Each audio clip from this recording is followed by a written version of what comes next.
და ქართული ოცნება რომ მოვიდა პირობითად თქვენი გდახვდით ამ სიტუაციაში. აი ეგ გადაბარება გადმოვარების პროცესი როგორ ხდება პირობითად და აქ რამე გაუგებრობა ხო არ ყოფილა? არა, არავითარი გაუგებრობა არ იყო, პირდაპირ ხელისუფლების მხრიდანაც, ანუ ნაციონალების მხრიდანაც იყო დირექტივა ის, რომ ყველაფერი მშვიდად და ცივილიზებულად უნდა გაკეთებინა, იმიტომ რომ ეს იყო პირველი შემთხვევა, როდესაც ხელისუფლების გადაბარება უნდა მომხდარიყო არჩევნების გზით.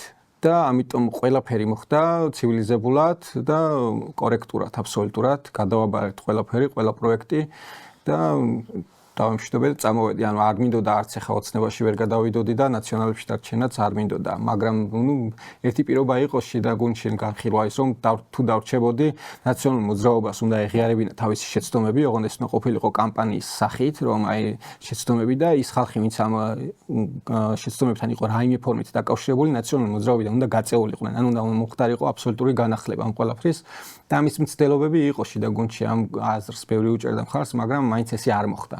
და მაინც თითქოს ის იმ აზრმა გადაწყვიტა, რომ აი ეს რაც არის შეცდომები, ახალი ხელისუფლება უფრო მეტ შეცდომას დაუშვებს და ჩვენი შეცდომები ამით ჩამოირეცხება და ბუნებრივად ჩამოიშლება ახალი ხელისუფლება და ისევ ჩვენ მოვბრუნდებით. და ეს ჩემთვის მიუღებელი იყო. და აღმოჩნდა, რომ მცდარი აზრი იყო, იმიტომ რომ 13 წელია ეს ხელისუფლებაც უშვებს შეცდომებს, მაგრამ ჯერჯერობით ისევ ნაციონალური მოძრაობა ისევ ბუა არის და სააკაშვილი ისევ ბუა არის ამ ხელისუფლების მოსახლეობის დიდი ნაწილისთვის.